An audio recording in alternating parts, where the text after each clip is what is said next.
and then we'll move on to user acceptance testing, which is also known as UAT, and then we'll have a quick session for any types of questions you have. And like I always say, let's keep this session interactive, and let's also try and ask as many questions as one can during each slide that is being presented, so that all of us can learn. And like Ritvik always says, anybody who has doubts could also be doubts for the other person. So feel free to ask anytime you want. Cool. So let's begin now. Any idea? Does anybody among us know already what exactly is design thinking?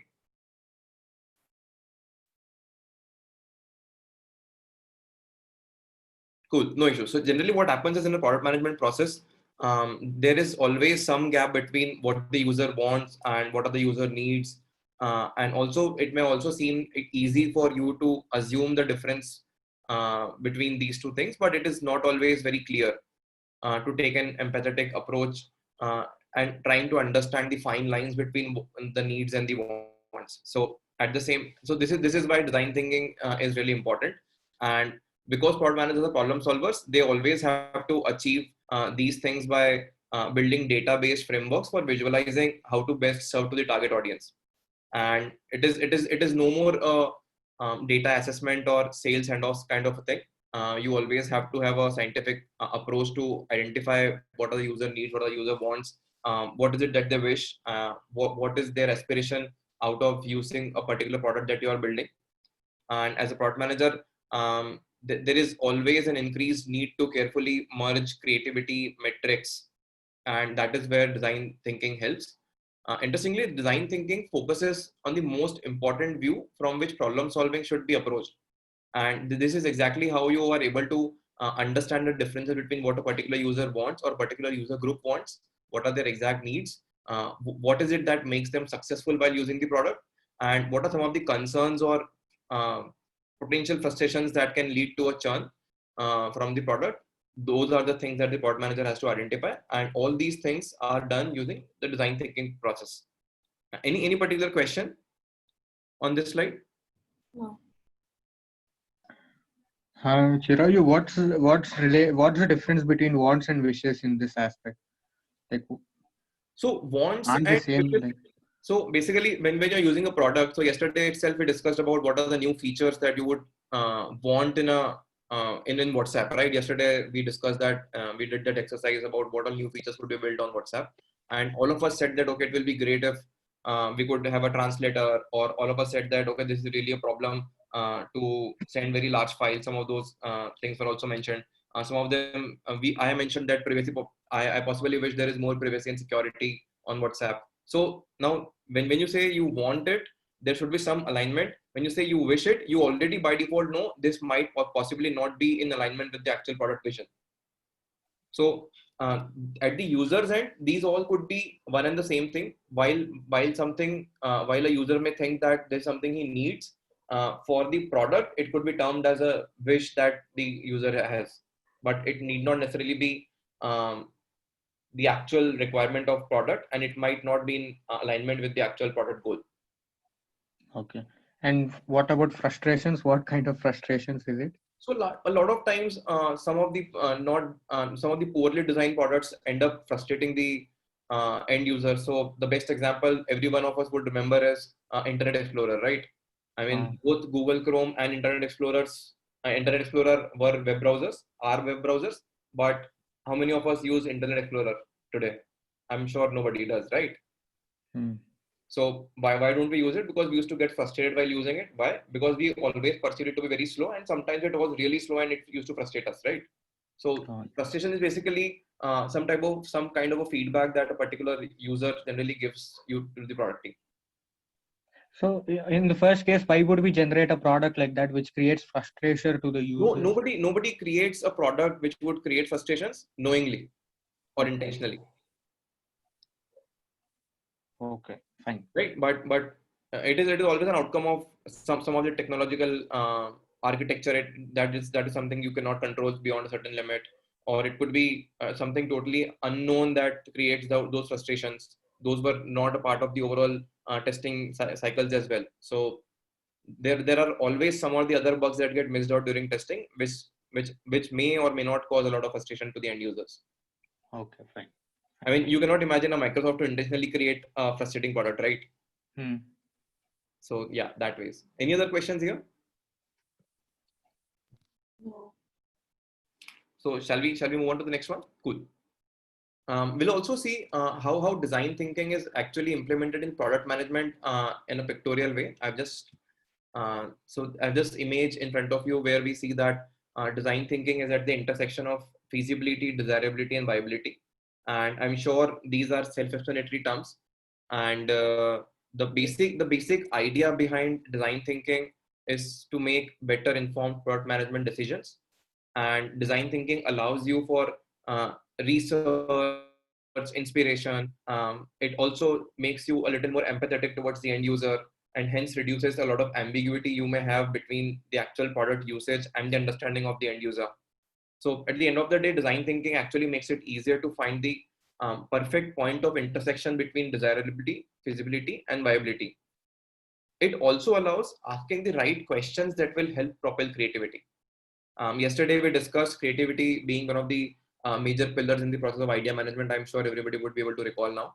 So this is basically an extension to that. And this is why design thinking helps you to materialize the uh, uh, some of the abstract concepts by allowing the ease of iterations and faster user testing processes. This is what actually design thinking process does in the product management.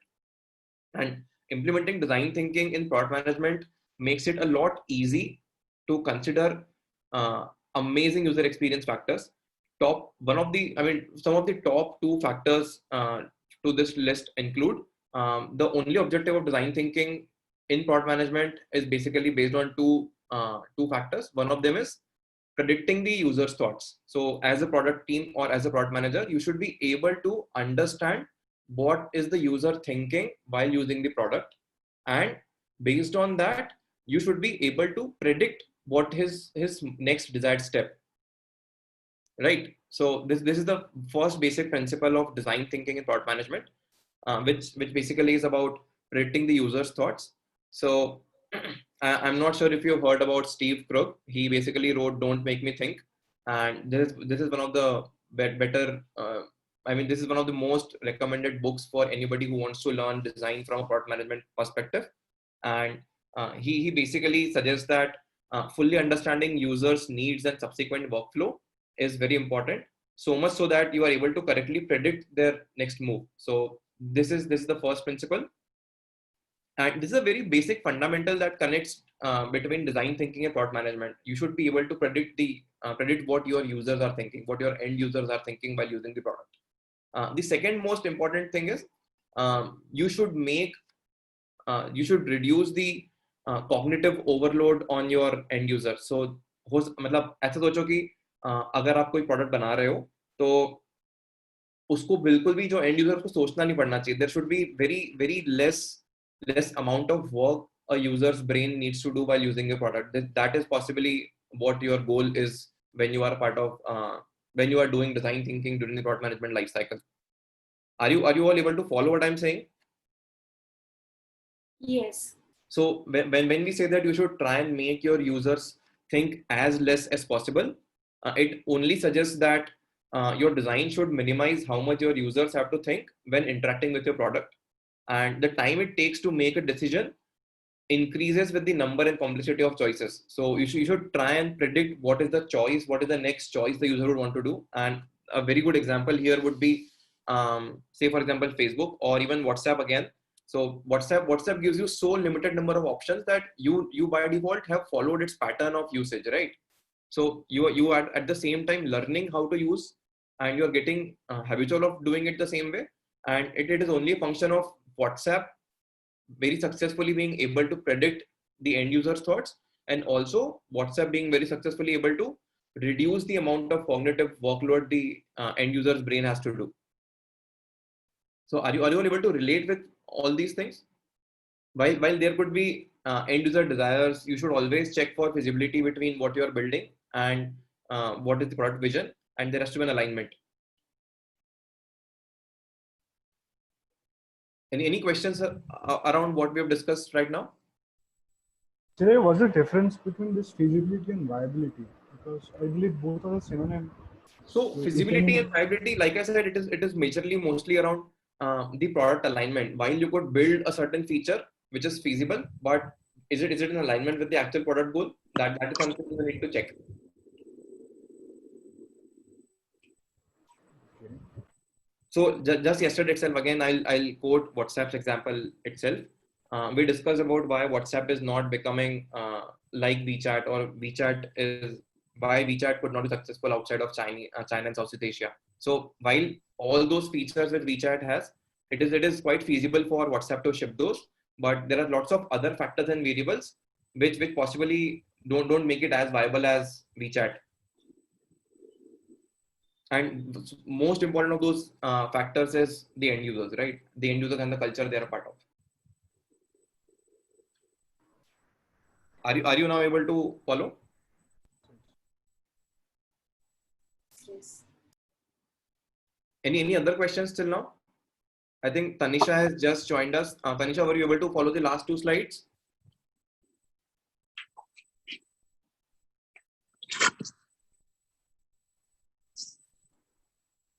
I think she's speaking something and she's not audible right now.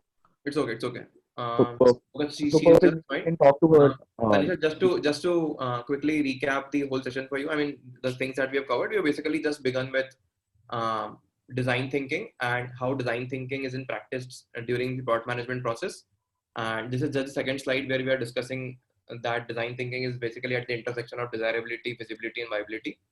And we will possibly be happy to take you through the whole deck again once, if at all you receive it and you don't understand. It was a very basic slide. I'll just quickly remind it for you. This was the first slide which we discussed, where design thinking was defined, and this is the second one.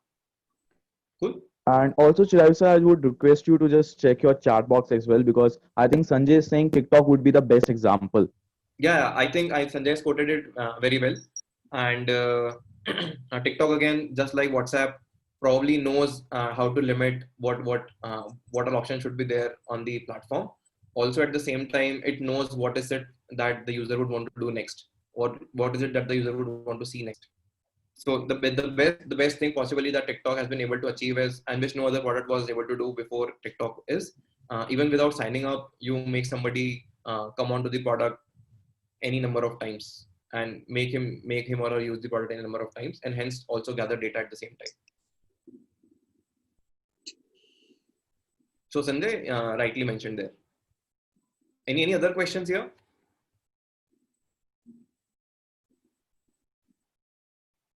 Cool. So we'll move on. Next, we'll see how design thinking could be implemented uh, from the product team's perspective. So the process is a very simple one. Basically, you do a lot of user research. You create a lot of personas. You create the problem statements for those personas, and then you try to build some solution, test it, and ship the product. This is basically a superficial, very surface level explanation of the diagram on your screen. I would quickly explain each of these stages as well. So user research is the most important step in design thinking for product management because it helps the product team understand the user views of the problem points. And this is exactly where asking the right questions makes user research extremely valuable. So we just discussed yesterday, whenever you do user researches, asking the right questions is very important. We should never ask leading questions. And so the process starts right here. And the best part of this session probably is, in fact, the last session is, we have been using concepts built in the previous sessions to learn the new sessions, right? So just yesterday we discussed about how to create the right questionnaire, how to ask the right set of questions for researching users. And today we are looking at the application of user research. So I just hope everybody is able to relate with what we are studying and how does it fall in line with the overall product management process. At any point in time, if you have any questions, do let me know, or simply put on chat. I'll be happy to answer and address. So yeah, user research, like I said, is basically the most important step because also it's the first step of the design thinking for product management process, because it helps you fully understand the point of view of users for the problem points. And like I said, asking the right questions is of utmost importance here. Moving on to the next one, personas are carefully generated users that match user needs. So say for example, WhatsApp as a product may have lots of personas.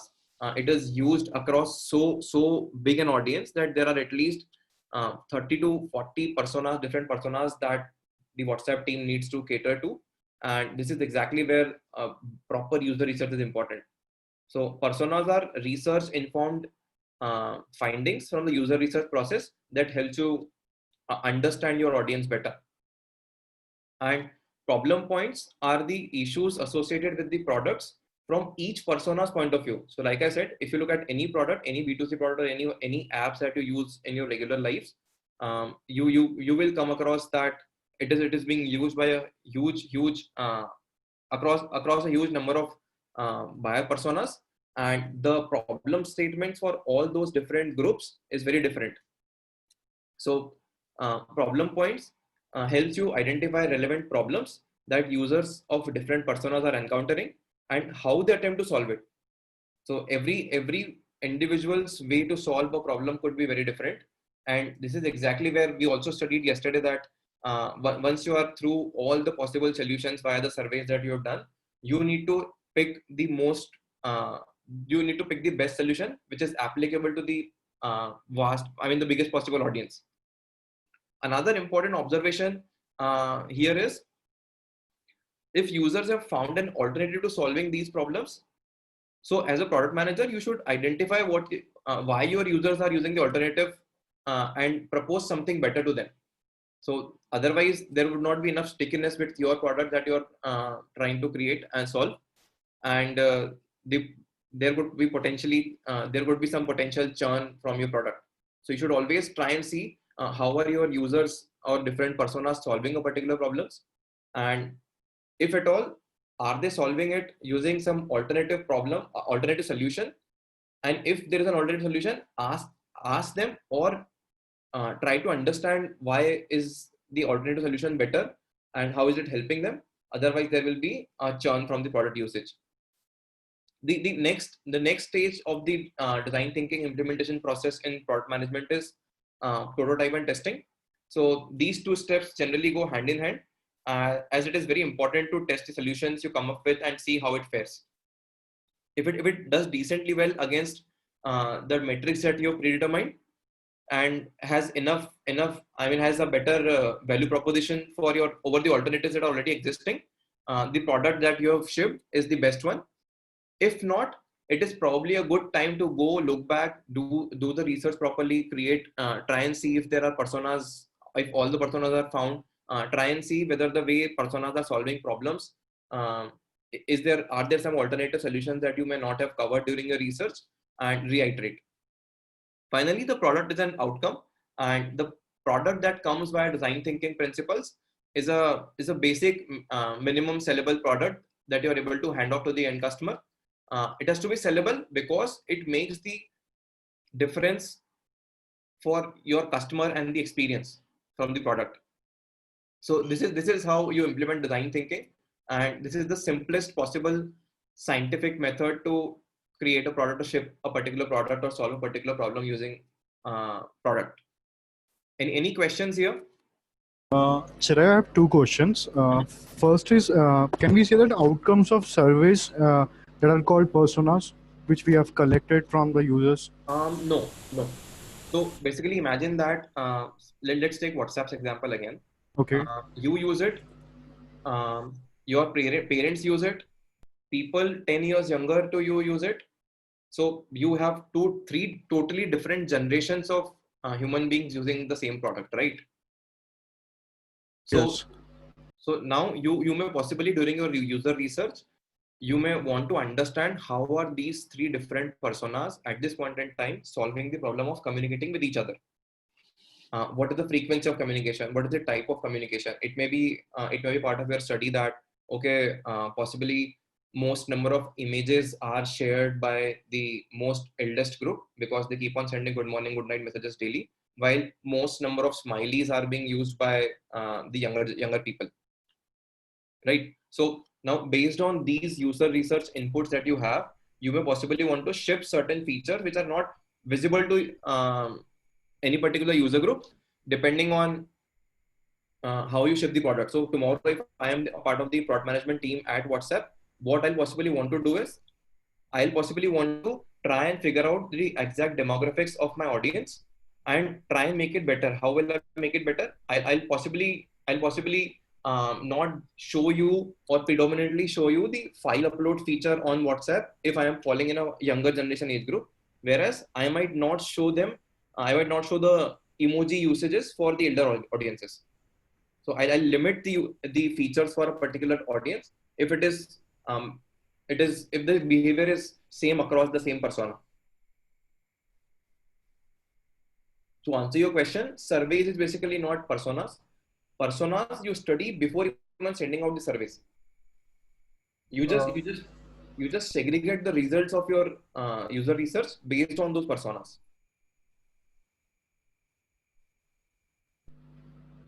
Does that answer your question? Yes, yes.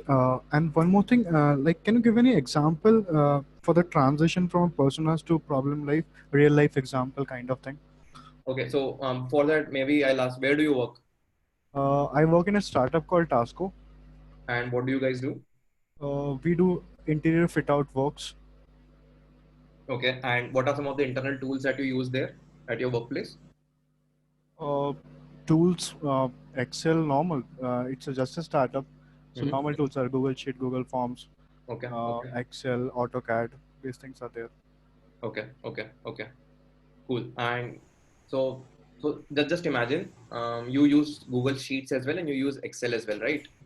Yes. So now, why do you think Google Sheets have only 60% of the features that Excel has? Would you agree to that, first of all? 60% off. Okay. The features that Microsoft Excel has, Yes. right? So, I mean, there must be some reason Google did not ship all the features or Google did not copy-paste Excel as a product. Google possibly must have done some exercise of user research on who possibly use Gmail, who possibly use G Suite, who possibly use Gmail in their workplaces, and what is the actual buyer person of Excel users, and what percentage of those Excel users would be using G Suite, and based on that, what are the problems currently being faced by people who use Excel, and what are the problems that Google Sheet can help them solve while being on cloud. Right, so Google Sheets was the first tool that went on cloud. So they possibly must have identified, okay, that Gmail users who use Excel want to share their files, or they may have studied the email behavior of their users, that Excel sheets are the most shared files between emails, and hence possibly there should be some solution where you can work on the same Excel sheet in real time. Okay. But here there are two tools. So I can consider these are the two products. One is Excel, one is Google Sheet. But if we are doing it for one product, a single product, an app or anything, and we are getting multiple personas, so how we gonna put it up? I'm unable to relate what exactly you're asking. If you could repeat it once again for No, me, I would be happy to answer. Yes, yes, yeah. You said Excel and Google Sheet. Okay, so both have something plus points or something negative points. But what I'm saying is, if we are keeping, so based on that, we are regulating our Google Sheet and Excel to the users in our office. I'm talking about. So if we are creating one product, a single product, so how we gonna do the changes? So the necessary changes or the necessary features. So I'll take Google's example here itself. Have you ever used G Suite? No, I haven't. So G Suite is basically Google's product where you can create a Gmail-like space for all the employees inside your company. So basically everybody gets the Gmail interface on the email address that ends with your own personal domain. So because you mentioned that you have you work at Tasco, I'm sure you would be using G Suite only. You must have an email address ending in tasco.co or tasco.com, and you would still be using the Gmail interface product, right? Yes, yes. Yes. So now you are the end user, and the admin of your product is someone different, maybe the founders. And so if you see the number of menu options that the admin of a particular G Suite account gets versus the menu options on the end users or non-admin roles is very different. So if I am the admin user, there is this icon near to the profile section, which has 9 squares, where you can access all the Google products inside one window. Have you seen that? I'm just trying to create an example for you. I'm not sure if you're following completely. Yeah, little mismatch. I've never seen that. So if possible, if you could just go on your Gmail box, Okay. and there is an how do you go to the drive while being in your Gmail? I'll just show on my screen itself. Sure.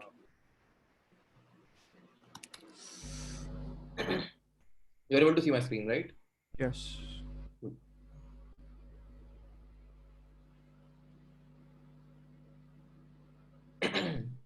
So this is the icon I'm talking about. This is where you can access all the Google apps available to you, and the menu option here is very different for different users. So if you're an admin, you will possibly want to Google basically gives a lot more other options for you because you're a different persona, and the way you use that product is very different.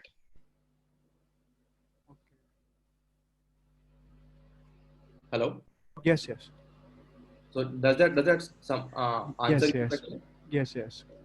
Just to add your point, Raju, persona is more related to character of the user.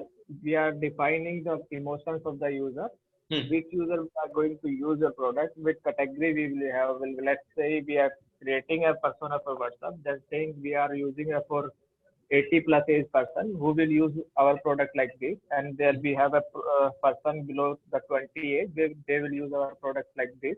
So that's how we create the persona. Just to add on your point. Very well put, Sanjay. And I think the question is answered for him, I think now. Any other questions here?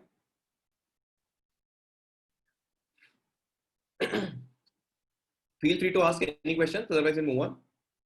Guys, please, if you have any questions, please ask. Please drop your question in comment or chat box. So sorry, chat box. And if you don't have a doubts, so please put no in a chat box, so we can So actually I see think that anybody people who are does laughing. not put on chat or does not voice their questions is by default considered no. It's totally fine. Correct.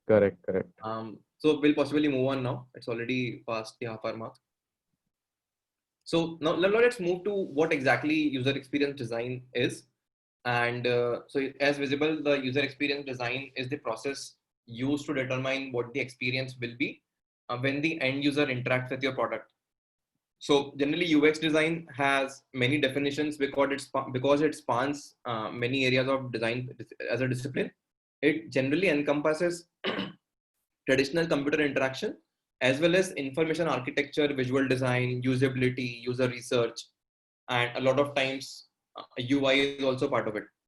So UX basically is UX, which is user experience, is generally the link between what you offer and your end users. So while there could be a lot of solutions to the problem you are trying to solve via your product, how the end user experiences your solution is defined by the UX that you decide. The UX of your product can help you decide if whether people come back to your product or whether they don't, whether they stop using a product or leave the product. It is generally integrated into the software development to inform feature requirements and interaction plans based on the user's goals. So this is the very basic definition of user experience design and how it is important. Basically, if you want to understand user experience, basically user experience accounts for overall product adoption right on the word. There are almost 10 to 15 chat apps on the Play Store and the iOS app stores, but only a couple of them have been able to garner as much traffic as the top 2-3, right? So there is a certain reason why the other apps could not get the adoption they desired. So I'm sure a lot of you must have heard of Hike Messenger, right? Some of you may possibly be using it or may have used it in the past as well. Has anyone heard of Hike Messenger? Yes, I did. Yes. Yeah, so we have a couple of users who already have heard of Hike Messenger. So I mean, but Hike Messenger has not been able to replace Messenger or WhatsApp for that matter, right? So there's a certain reason behind it. Sometimes it is the UX. Sometimes companies generally want to aim for a specific niche market segment to create an addressable market for them. But most of the times it is the UX that defines what number of people you are able to fetch in your overall addressable market. Are you able to follow? Cool. Yes. So we'll move on, and we'll learn about the benefits of UX design principles. Those are very self-explanatory benefits. The biggest benefit is you basically get to test the concepts even before committing to code. So say for example, you have designed some prototypes of the product that you're planning on shipping, but before even you write your first line of code, you are able to test whether what you are creating is worthy of creation, or test whether what you are creating is going to solve the problem in the best way possible. Also, test whether the solution that you are building is applicable for almost 100% of your audience. Also, the other benefits of UX design principles, as mentioned on your screen, include simplified documentation. Of course, usability for the end user gets improved. It also helps you go through and develop detailed guidelines for the development teams and the design teams at the same time. We will also learn about how to create user stories, documentation. We'll also learn about how our product requirement documentation is built, so that even before you write your first line of code, you have very clear understanding of what exactly are you building. Rajnikant has asked, what do you mean by code? What do I mean by code is basically programming or coding. Generally, tech-based products work via programming done by the engineering teams, and all these things that we are studying today are done at a pre-coding stage. Good, great. So these are some of the benefits. And of course, one of the larger benefits of UX design is a reduction in the cost of ownership, because you are able to produce the product during the design iterations. You are able to create an experience which is very easy to learn and adopt from an end user perspective. Any questions around the benefits of UX design principles? Can you explain how it will be simplify the documentation?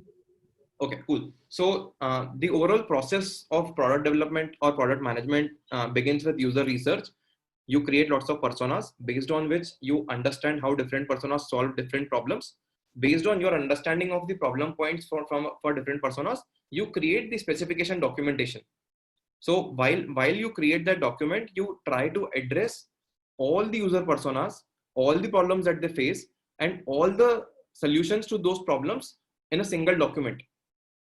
And hence that document becomes the source of truth for the design team to come up with a proper UX or user experience design, which solves and caters to almost all the personas.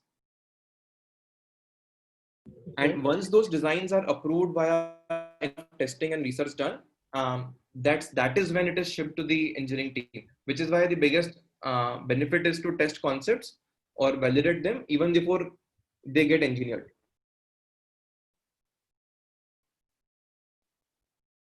Okay, Tanisha has asked me about, could you give some examples of non-tech products? For sure. So let me think of one which is very easy to understand.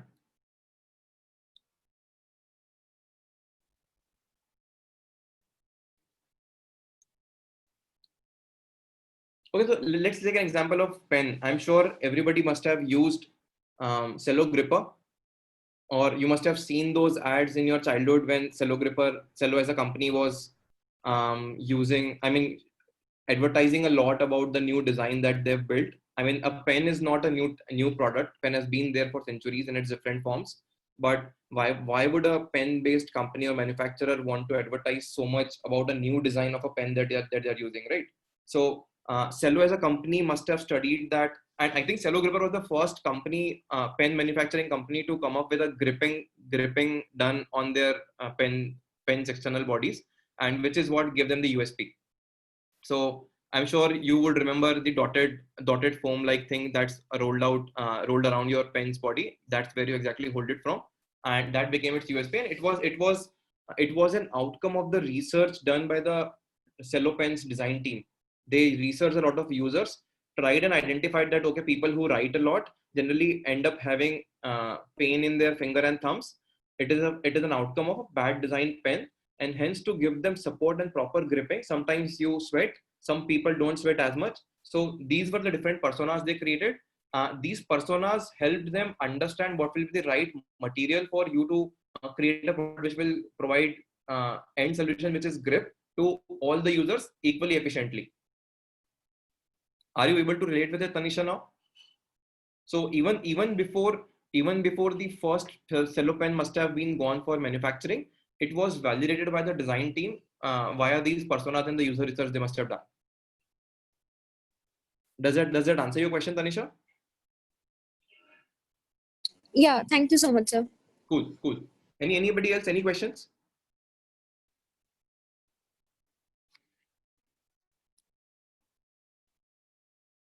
And just out of curiosity, a lot of a lot of products that we use in our routine lives that we don't even pay attention to, they also follow a lot of design based principles in their usages. So in front of me lies an extension cord, and I'm just trying to apply the same to it. The first extension cord that I used in my life was a circular disc which would have at least 10-meter length wire, because they were trying to solve a problem of not having enough connection points in homes or in houses. But today the problem is basically around more around how would the voltage stabilization take place inside the same thing. Should there be a USB charging point as well in the same extension cable? So there's a lot of design thoughts and design principle application in a lot of daily use products that you do, and you just need to be very curious to identify and relate how things have changed. If you see cars around you and the way they have been changing, not just from an internal perspective, but also from an external perspective, it is all an outcome of their design teams research. Any questions, anybody? Cool. So next we'll move on. We have discussed more of UX. Some people may have confusion about, okay, is UX specifically a part of product management, or is it a branch of product management, or these are two different departments or two different teams which have some intersection in the goals. So I think the next slide will clear those types of doubts. So this is exactly where you draw lines between what are the roles of a UX team, what are the roles of a product management team. And I would also want all of you to recall the first session that we did, where we discussed about some of the job titles or job roles in a product management team. And we also had a head of UX as a part of the overall hierarchy in product management teams. So today's session should be able to make you relate with what is the importance of UX design in the overall product management process. Are you able to recall that thing where we mentioned about head of UX as a role in the product management teams? Cool. Kushal remembers for sure. He has mentioned it there. Yep. Great. So today's session will basically help you understand how is UX also a part of the product management, while some of the things are well segregated between two different teams. So as seen on your screen, the user experience team is responsible for creating the information architecture, creating the site maps, creating interaction designs. How will the end user experience with those, prototyping those designs, visually design your observations and specifications that you have received. Also UI sketching, usability testing, journey mapping. Whereas on the other hand, the product management teams, like always, works on prioritization. They spend more time on how will a particular design impact the major goal of the company, which is most often revenues. They also spend a lot of time understanding the data behind what type of design has worked in favor for them and to what type of personas. They would also work on getting the stakeholder input. They also work on product market fit testing. Road mapping is of course one of their key responsibilities. So this is how design based roles are also segregated between these two teams. Of course, there are some tasks that both of these two teams or two team members in a product team work collectively or collaborate over these things, which include doing the user research, doing the wireframing part, creating user stories documentation, trying to work on personas, Also, design and product management teams collectively work on competitor analysis as well. So I'm sure some of these terms could be new to some of you. Of course, some of them are self-explanatory. Some of them may require further explanation. So if you have any questions around a particular type, please feel free to ask. We will discuss about wireframes further in our next slide. So we can skip wireframing for now. We will discuss more in details. But if you have any questions around anything else which you think is not self-explanatory, do let me know. Prototyping as well will cover in the further slides. Usability testing is going to be covered in further slides. All of the other things I think are almost self-explanatory. Can you differentiate between the information architecture and journey mapping? Okay, so information architecture is basically how you collect the information. How do you give that structure to them so that it becomes really good for all of you to understand and segregate all the information inputs you have received during your research.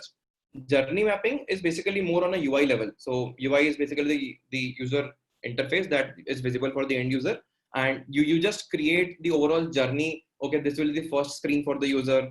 Post which screen the other person will have these options. So post the options. What will be the journey of a particular user be like? So you just create the overall possible journeys for your product, and that what is basically journey mapping. It's a does the information architecture more about the navigation or not? No. Some Navigation is have a specifically information architecture engineer. They keep them as a position. No, so ऐसे समझो कि journey mapping में आपको जितनी भी journeys possible हैं during your users time on the product that you have shipped, वो सारे के सारे रूट्स एंड पाथ्स कवर करते हैं. There should be no way the other user gets blocked, or there should the only objective of journey mapping is to ensure the person is able to reach out to the original point of origin from any place within the product, right? Information architecture of course is used to create these journeys, but these are two very separate things. Sandeep I think is asking what exactly is a sitemap. So Sandeep, sitemap is basically a list of URLs that is there on a particular site, so that and it also has a structural distribution of those URLs. So very big websites that generally websites are very big, and what happens is sitemap also helps search engines to understand the overall structure of the website so that they can crawl them properly. It is used for SEO. Sitemaps for end users also give them sort of quick links to go on a particular section of your web page or product. Does it answer your question, Sandeep? So what is KPI monitoring? Okay, so KPI is basically key performance indicators.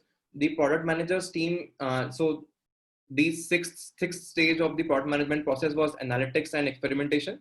KPI monitoring comes under that part of analytics. You generally keep a tab on what are the performance indicators, what are the key performance indicators that will define scientifically and based on data whether what you are building is successful or not. So the product team keeps a tab on or monitors all these numbers or metrics related to your product's usage. So it is something like a prediction you do from the analytics. No, it's not basically prediction. It is it is the real numbers.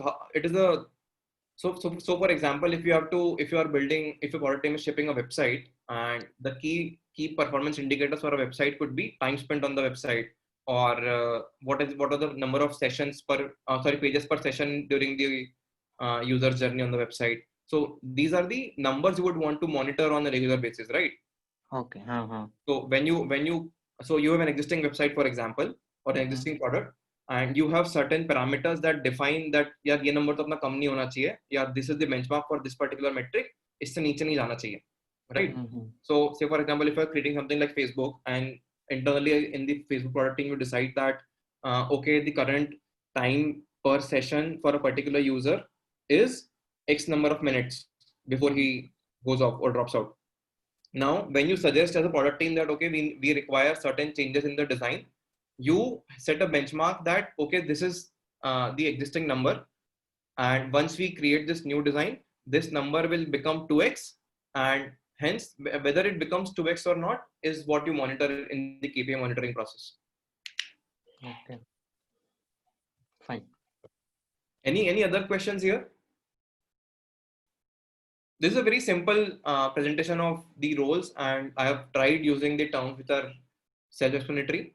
And if you have any questions around anything that's mentioned on your screen, please let me know. Cool. So we'll quickly move on to the next slide. Next slide is a very simple one where you just get to know about what are certain tools that the design teams or design or the product teams use to create user experiences. And some of the most commonly used tools for user experience designs are on your screen. The most famous one is Balsamiq, also because it was almost the first product in this industry.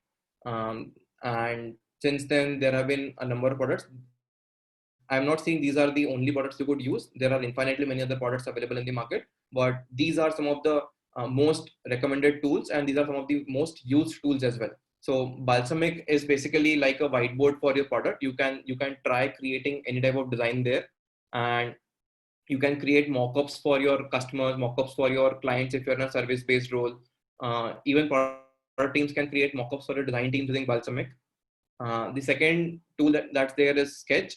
Sketch is basically used for graphic designers who work on Mac only. It is an Apple-based product only, and it helps you quickly reuse elements using features such as symbols and shared styles.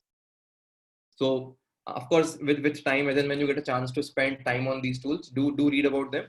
InVision is basically more of a website creation tool. Website and mobile design is something where you have to create interactive websites or interactive mobile designs and mockups. You can use InVision. It is very simple to use this. You just need to simply upload your design files, add or remove some animations, gestures, or transitions on your static screens, and you can convert the static screens into clickable or interactive prototypes on InVision. So, and the next tool is AHA. AHA is basically full product management suite built recently. They are not more than 7-year-old company, and they have been continuously shipping products for the product management and UX teams.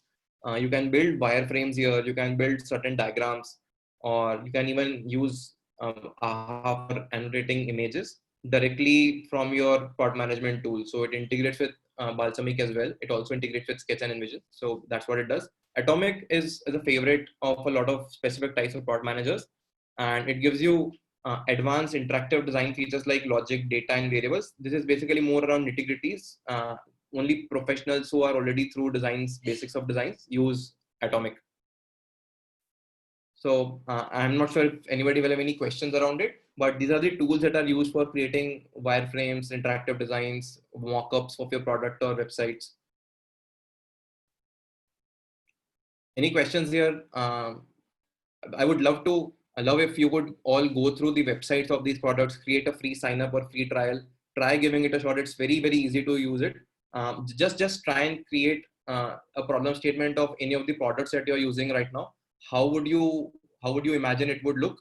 And I'm not sure if all of you know what wireframes is. We'll quickly cover wireframes in the next slide as well. It will help you understand where does the actual design principles start in the product management process. I'll quickly move on to the next slide. Hold on, I'll have some more.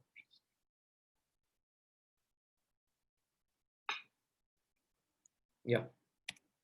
So and now comes the roles of using those tools to create wireframes, and how do product managers actually use these wireframes.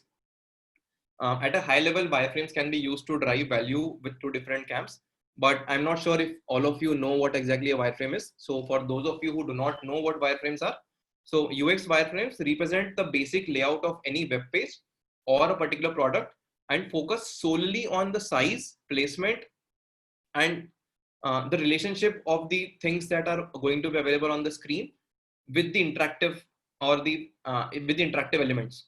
So those are very, very simple line drawings. They do not have anything which is interactive there. They just focus on what will be the ratio of text versus image, where will be the placement, how will the page overall look. So if you have to draw a particular website structure on your notebook, how will you go about it? That is what exactly is wireframes. You will just create, okay, top पे banner रहेगा, फिर एक sign up का button रहेगा, ऊपर navigation menu रहेगा, नीचे मेरे web product के features आएंगे, तो वो features शायद 2x3 के table में रहेंगे with a circle and with some textual description. So these are the kind of inputs the product team gives to the design teams via wireframe like structures. So that is about wireframes, and you do not have the actual content team, and you simply use dummy content or lorem ipsum kind of content, so that it gives a design team an idea about where the content is going to be placed, what is the approximate length of that content, and how is the content and image placement going to be there, or content or any interactive elements placement going to be there on the web page. And here is where you can experiment freely about customizing a lot of features or customizing your screens.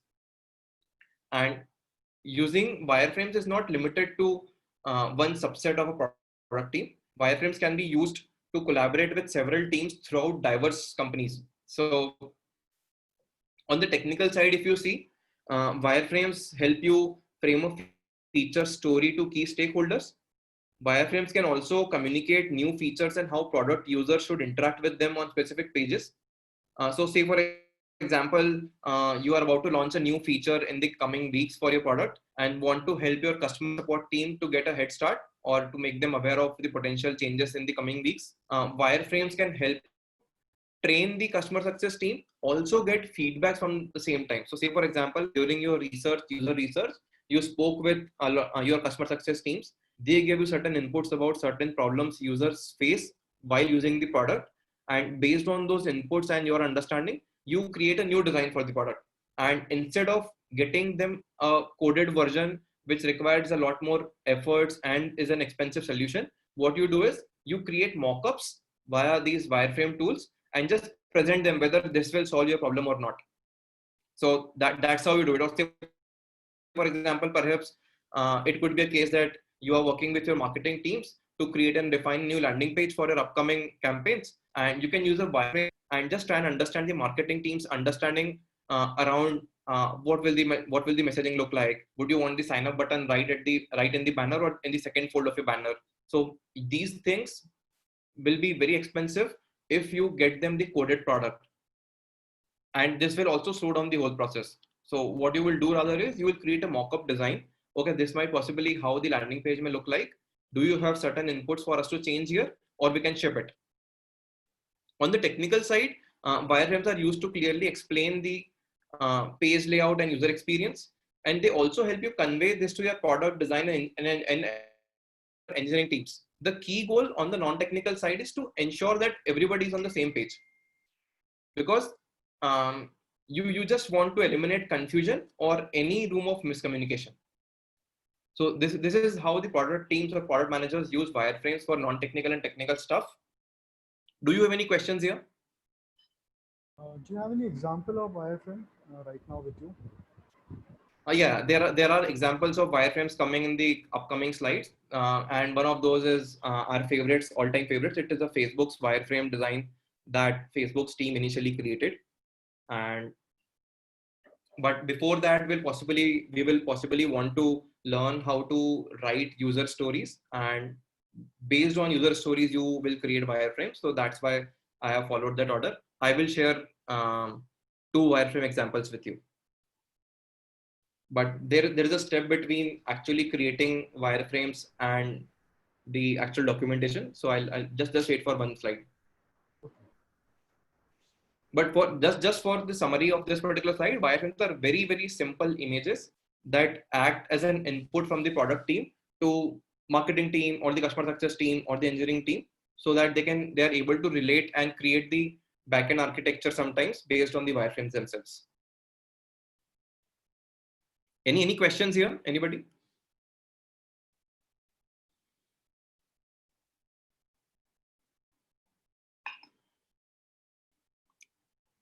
Clear, cool. So I think I will move on to the next part of the session, where we'll learn how to create a user story template. The user story template is basically a document that you give to your design teams to come up with a design, and a user story template is basically based on the research that you do. Let's move on to that. Cool. So this is how or this is what all a very basic user story template would cover.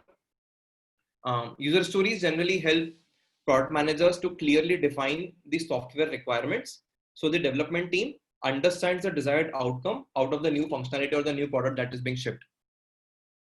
A good user story, as visible on your screen, would capture the who, the what, and the why of a feature in a simple and very concise way. It is really important to validate user stories through a conversation with end users. That's what the user researches or one-on-one interviews are for. These conversations enable a richer form of information gathering to ensure that the requirements are correctly understood and communicated to the broader team. A user story template should also include conditions of satisfaction or acceptance criteria that clarify the desired outcomes. This information can further then be used by the development team to understand how to build the new functionality and test that it meets the end user's requirements. So say, for example, you are trying to ship a new feature. You would want to, this is the very basic template that's visible on your screen. You would want to understand who is the type of user you are writing for. This could be persona name as well. And how would you want to do? So say, for example, if you are building an app that tracks the number of steps that you have created, or maybe if you are building an app that possibly helps you keep a track on all your friends. So you would be creating a user story template for that particular app, like, as a user of this app or as somebody who goes for trekking with friends, what is the task that you would want to perform, so that what is the outcome you can get by performing that task, right? And of course there could be, as discussed, multiple solutions to these problems that the user has given to you, or to enable the user achieve the outcome. There could be more than one solutions, but what is the solution that will get accepted? It has a criteria. So maybe there are some constraints that, okay, if X conditions are met, then it will be accepted. If X conditions are met when a particular action is carried out, then we will accept it. Or if X, then Y, kind of things also are a part of the acceptance criteria. And any questions here, how to create a user story template? It is basically a very simple document that the product managers use to understand how a particular user will want to use this feature. And this is exactly how it is given to the design team as well. So the design team basically gets an instruction in the form of a document which covers all these sections exactly the way it is mentioned on your screen.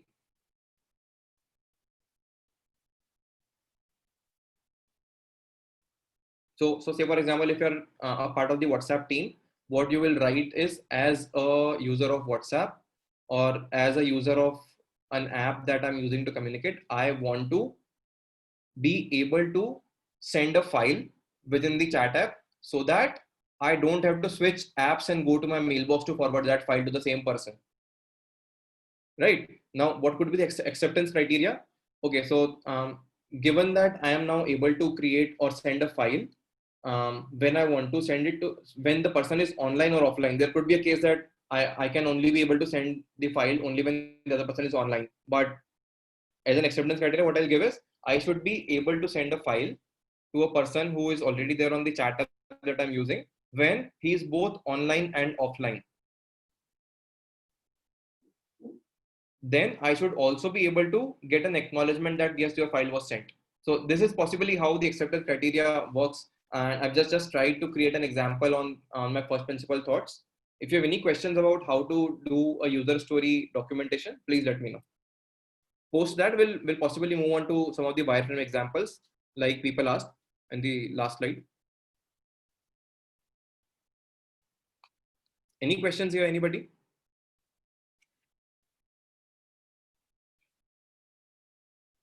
This document is used by the software engineering teams and the design teams to ship the solutions. Tanisha says no questions.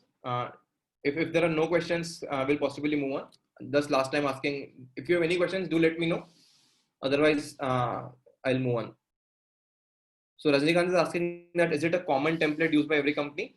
No, Rajnikant, this is not a common template which is used by every company, but any template that a particular company uses is some or the other variation of this one. It could also be a case that a particular user may have more than one task. So you will have slightly different version of this template for those purposes, but the actual objective and all the data points that are covered during the user stories is written in this form only.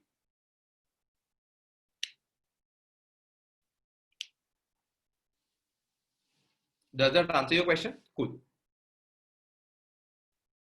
Anybody else, any questions?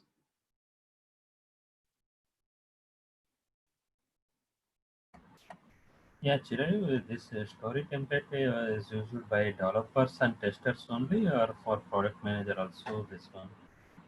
So the product manager creates this user story template for the design team, for the engineering team, and in the engineering team as well, both the developers and the testers.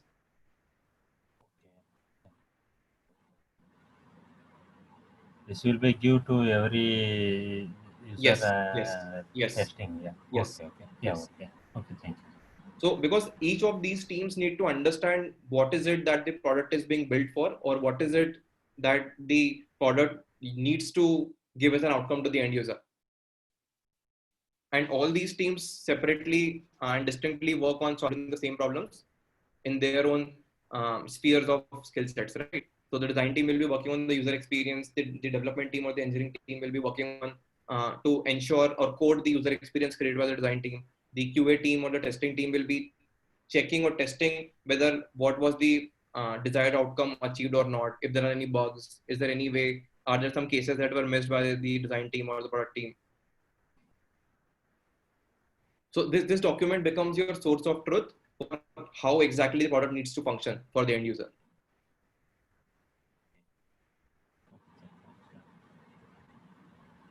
Cool. We'll quickly move on to the next slide where we see wireframe examples. The first one, like I said, is going to be from Facebook. This is exactly how Facebook during its initial days created a wireframe. From the product team to the design team, this is exactly how they wanted the front view of the Facebook feed to look like, as visible on your screen. I'm sure if you started using Facebook early around 2009, 2010, this was exactly how it used to look. And of course, today it has changed a lot from how it is appearing on the screen. But just for the sake of understanding, I wanted to bring a very basic version of how they started working on it. So this is exactly how the product team creates wireframes. And if you see the wireframes clearly, it also shows the browser. You need to give them the actual experience so that they are able to relate the actual placement of a particular element. There is a search section, then there is a profile section, there is a home button. Initially, Facebook had the chat app options right in the head itself, navigation itself. So are you now all able to relate with what exactly a wireframe is? And if you see here, these are plain line diagrams with dummy content. So if you see here, this is all dummy content here. This of course is more of a representative real content so that the design team understands what will be there on the left side of the screens and they can plan these feeds accordingly. They have gone to the details like, okay, this will be a section which will require, where we will have ads. And they also plan for the size of the ad as well in the wireframe itself. And the wireframe is so detailed, if you see, even in the comment section, you see both the examples of what will be the option here. Here is an option to attach or insert an image. And here you see who has actually posted it.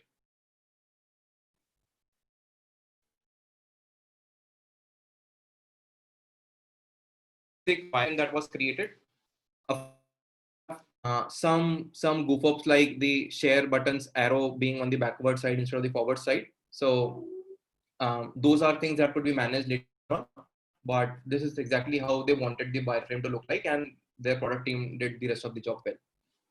Is how of course the screen blueprints is of course fine, but blueprints also are some of the times a more detailed version of how things would appear. Possibly I would want to show this screen in the actual colored format. Here, if you see, there is no color in there, but in a blueprint, you possibly want to see some colored variations of the overall look and feel of the product or the website as well. So Rajnikant, like you said, it can be called a screen blueprint, but it is slightly even more basic than a blueprint.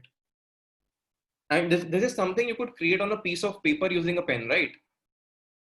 That is how simple it is. So all the wireframes should be very, very simple. As simple as you could draw it on a piece of paper if required. Any questions here, anybody? Yes, I have one. Is a wireframe means picturization of opening page or other sheets also? Like if I'm clicking news feed, so what other things will come up? So that picture. So wireframe is basically every screen. So inside your product, how will the screen appear on whichever part of the product the user is on? That is covered in wireframes. It is not that Facebook will basically have created only this screen and all the other screens are not created. Each and every screen, each and every URL where the user can go, there is a wireframe for that. And also there is a journey of wireframes. The journey mapping, like we discussed in the previous slides, is also done based on the wireframes itself.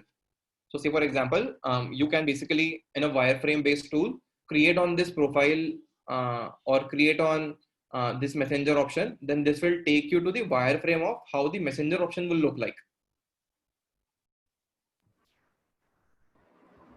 Does it answer your question, Shubham? Yeah, but do you have any syncing picturization like after this kind of thing? So the journey mapping, I'm afraid I don't have any pictures, but I would be happy to send them across on the WhatsApp group that we are a part of. How a screen by screen journey mapping is done using the wireframes itself. But I think the next example of the wireframe that I have for you will possibly show you 3 different screens of how iPhone, when they launched the iPhone 6, wanted to, how they worked on the iPhone 6 screens. And possibly that will give you an understanding of how in the same screen the journey is planned during the wireframing stage. Okay. Tanisha is asking and I also want to Ritvik, I totally missed out what you said. Could you please repeat it for me? Shiv, I also want to just want to add something. So guys, we will Yeah, be doing a practical workshop on Balsamic.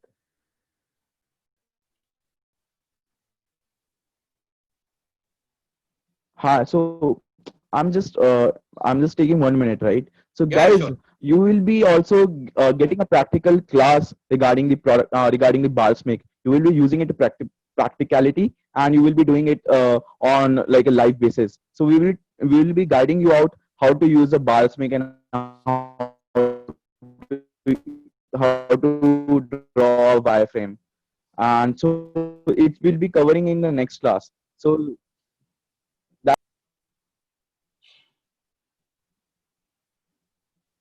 Hello, am I audible? Hello, hello. am I audible? Yes, you are audible. Cool. So I think Tanisha has asked, okay, I'll just repeat if anybody of you have missed what Ritik said. Ritik said that we'll also be doing a full class on creating wireframes where we'll give you, we'll ask you Yes, to you are create. audible, sir. So I just want to add this that you will be you will be getting the practical class. That's it. Yes, cool. Cool. So I think Tanisha is asking for how will a wireframe for a non-tech product look like. Tanisha, so I'll just give you the example of how Cellopens must have done it. I'm sure you must have seen um, packets of any hardware that you use where you have this step-by-step procedure to follow to start using them. Or if you remember the cello grip ads themselves, they displayed you the arrow and the pressure points. How will it impact the pressure points on your fingers while writing? Do you remember that? Yes, I do. So that is basically a type of wireframing done for any non-tech product. So the design team at the Cellogrip pen manufacturing company would show you the current differences. How will the design change? How will the circular? So there are lots of iterations done as well. So if you remember the Cellogrips, the gripper had circular grips, right? not Yeah. square. So there is a reason for not having square grips, and that is how the design team works on finding what is the best solution to solving the grip problem. So basically, wireframe can be referred to a user manual. So user manual is the end user manual. The wireframe is possibly a user manual for the development teams to get some inputs about how to build the product. So Okay. in case of a hardware, it is basically the exact specification of how the manufacturing of a particular product needs to be done. Okay. Yeah. Got it. Got it? Yeah. So I think you will find a lot of great products coming from companies like IKEA. I'm sure all of you know what IKEA does. So they do a lot of non-tech home decor and home-based stuff manufacturing, and Yeah. they are the leaders in the best design-based solutions for those stuff, right? So just try and imagine if you were at IKEA and you were a part of their design team, how would you be giving the specification to the manufacturers? Okay. Yeah. Cool. So I think Ritvik's internet connection is not stable today. So he has mentioned the message for all of you on chat as well. I'll just repeat it for you. There will be a separate class where we will cover wireframing for all of you to get a hands-on experience on how to create wireframes. We'll give you a lot of product use cases so that you can pick any one of those or one or more of those and try creating a wireframe for that. We'll review each one of your wireframes, give you feedback, and help you understand what possibly could have been done better in those wireframes. Is that clear to all of you? Yes, it is. Cool. So we'll move on to the next slide then. The next slide is an example of how Apple created internal wireframes when they were shipping the iPhone 6 for the very first time. And just mind you, iPhone 6 was the first time the Apple team created a larger screen phone device, and these are the wireframes for that. If you see, they've just tried to give all the options, and these are only just a few screens of those slides. And on the same screen, Shubham, to your answer your question, this is possibly how they planned the journey of the overall product usage. So on the same screen, you could also do changes like going to the flight mode, turning the Wi-Fi on, or the Bluetooth on off, at the same time night mode on, or you would want to put your screen rotation lock on. And from the same screen itself, the view of a particular image, what are the options that you will get to see when you are actually working on an image, all of those things are visible. So this is possibly is a wireframe of the Photos app inside an iPhone. And when you open a photo, when it is slightly covering almost 40% of your screen, when it is covering 40% of your screen, how will the photo appear? I think it is visible on the first page itself. And what are the options that will be there while working on that? So you gave a favorite option, you gave a share option, and you also gave them a save as option. So when the development team got these wireframes, they know what all to code for, what all options will be available here, and what will happen on tapping the image will get expanded here, and this is how it will look. And on the same screen itself, they give you sliders about which give the instruction to development team that there should be scrolling of images or photos in full view mode as well. At the same time, if you want to make changes to the songs that you are playing, or to the volume of the songs that you are playing, or to the brightness of your screen that you're looking at, you could go to that right from that screen itself. This is what is depicted in this last wireframe design. Does that somewhere answer your question, Shubham? You wanted to know the journey part of it as well. So Yes, this is where iPhone 6 basically tells the development team that everything, most features should be available to the end users, even while working on something else on the phone. And all of these features could be hand drawn on a piece of paper, right? Plain line wise diagrams. The only thing that you need to keep in mind from a design team's perspective is just try and match the ratio of image placements and the overall space on your screens. That is the only requirement the development team generally has, or the design team even. They would want to understand whether this menu line will be going to 60% of the screen, or basically to the top of the screen or not. So the product team has to ensure all the nitty-gritties that the design team may require before shipping these wireframes to them.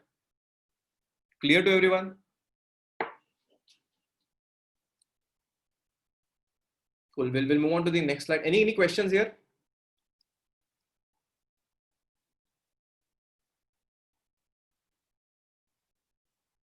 No questions. Cool. Am I audible? Please type yes in the chat window or speak if I am audible. Yes, yes. Cool. I am audible, right? Cool. So I'll move on to the next version then. The last part of our session today is around user acceptance testing. How are the UX design principles or the user experience designs that you have come up with as a part of both the product and UX teams? How are they validated? What are certain procedures that are followed? Who follows them? Why are they followed? What are the benefits? What are the challenges during those? We'll cover those in the next 2 slides, and that will lead to the end of the session before the Q&A. So user acceptance testing, mostly known as UAT, is the final stage of any user experience designs lifecycle. This is when the actual users or the QA team members test the software or the product that you have shipped to see if it is able to carry out the required tasks it was supposed to address in real world situations. Rajnikant, you want me to repeat? Which part? The last slide or this slide?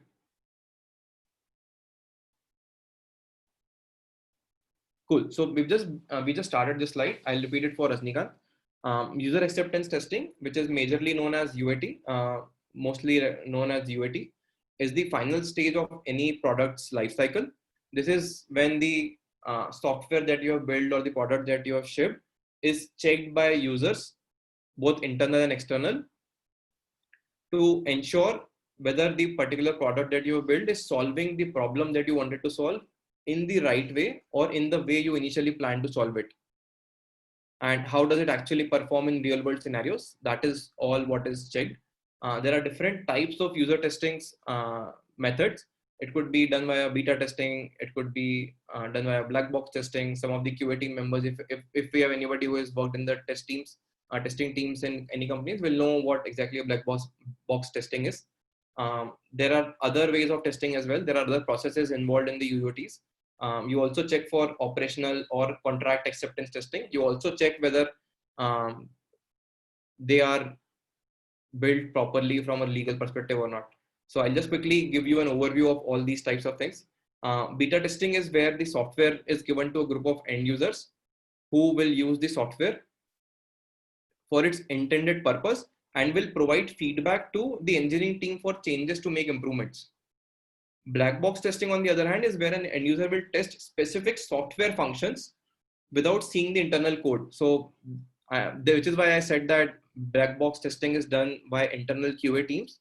They don't get to see the code or the actual backend engineered stuff. They just get to use the end user, how a real world end user would use it.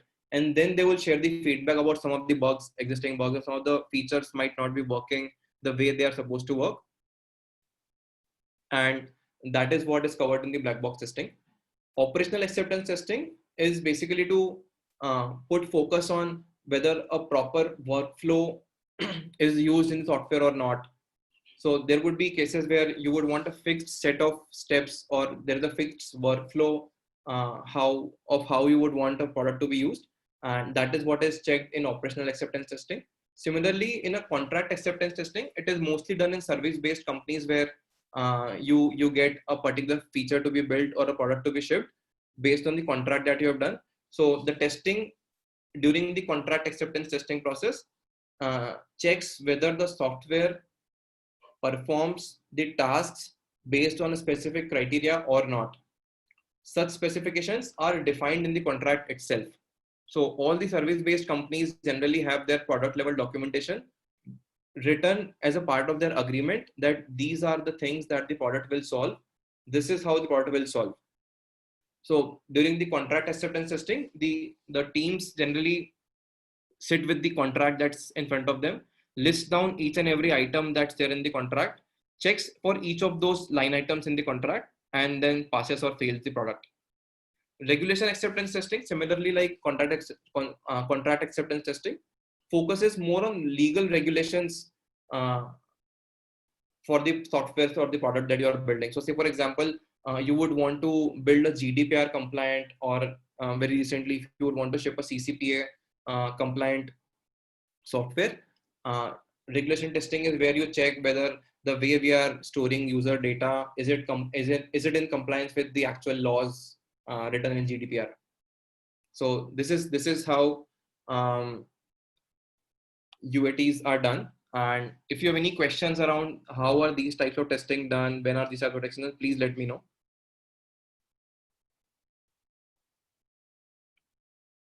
Any questions, anybody?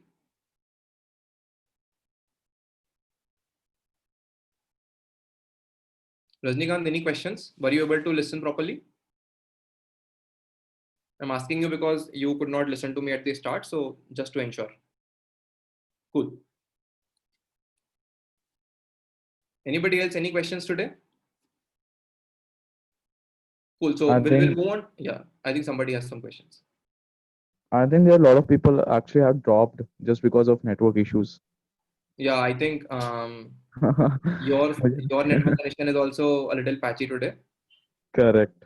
And Rajnikant is doing well. I think Rajnikant has mentioned that it is very clear to her. We'll move on to the last part of this session today, where we discuss about the challenges that are faced while doing the UATs for testing whether the product is working well or not. Those challenges are very, very clear or very, very self-explanatory. All of you would be able to relate with what is written on the slide. We'll still go to the details of what could be the potential challenges. So these are some of the challenges that the process of UAT generally comes up with. A lot of times while you are building products, these are the challenges you would come across. The first one is engaging non-technical or business users. So if you are building a product, it becomes very tough for the development teams to come up with the actual end users to try it before even shipping it to the product lifecycle stage, or shipping it for the whole audience. It is also very challenging to ease the collaboration between users, because there are different users involved. You want them to collaborate with each other, and that's where the challenges occur.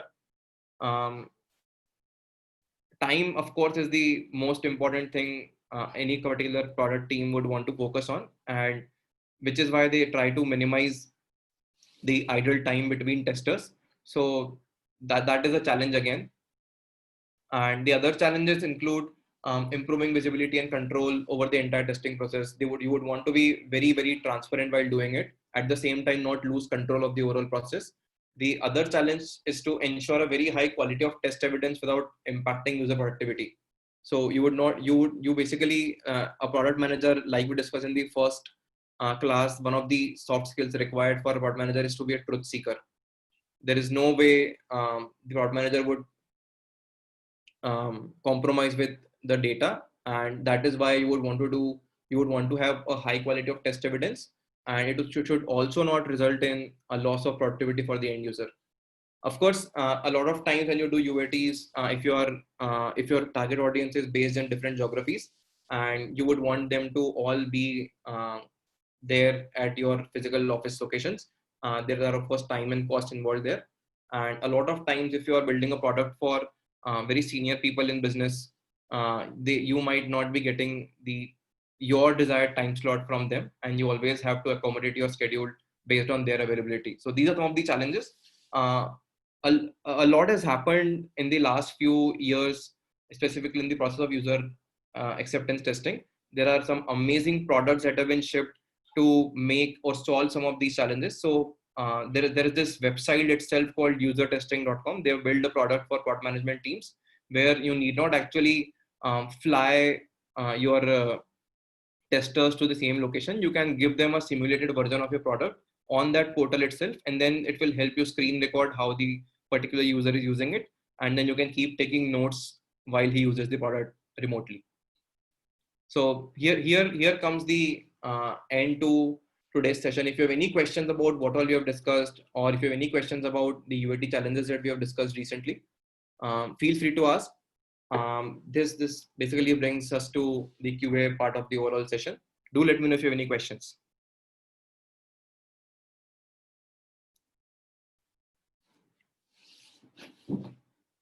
Any questions, anyone?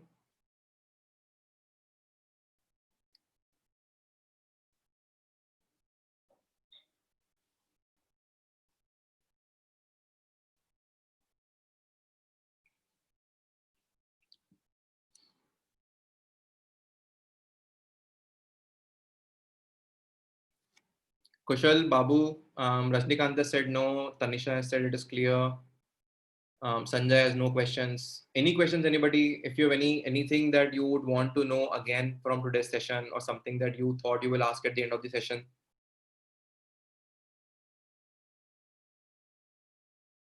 So are we all now familiar with how do user design and user experience principles work? How are the product manager and UX teams involved in design processes? How is wireframing done?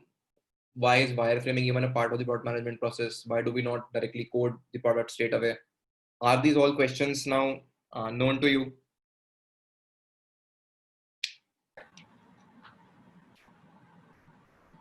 Yeah, Chirayu. For this testing, product manager will involve what are the roles and responsibilities in this testing. Sorry? What are the roles and responsibilities in this testing?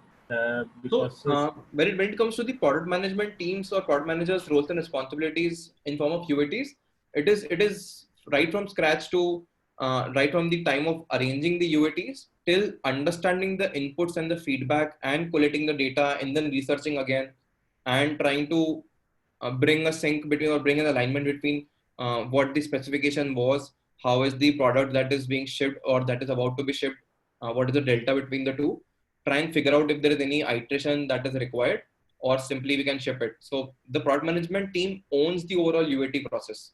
There is no distribution of responsibilities.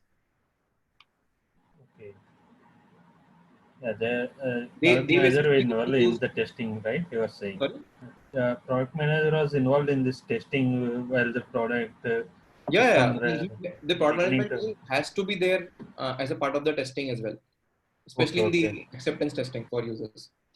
okay, And the okay. product management team, so say for example, a lot of times what product teams generally do is you basically pick a couple of your current customers, show them the existing feature that you are working on, ask for their feedback about are we going in the right direction, is it going to help you, and that also is done by the product team itself.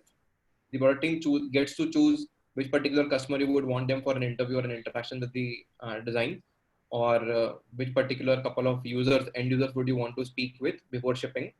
So the product management team owns the overall UAT process. Okay, yeah, okay, thank you. Of course, during black box testing and all, there could be an involvement of development and engineering teams, but the product management team is the owner of the process. Okay. Any other questions, anybody?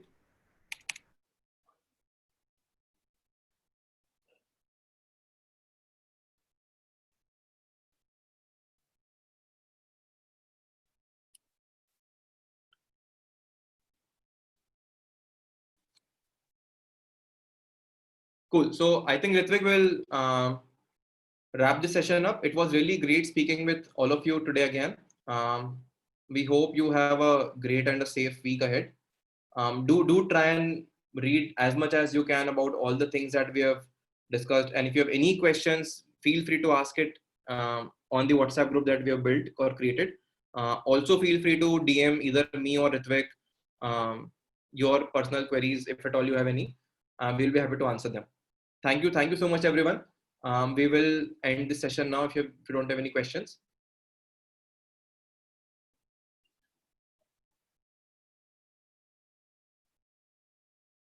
Cool. Great. Thank you so much for your time, all of you. All of you have a great evening and a great week ahead. Let's meet next weekend. Bye bye. Good night.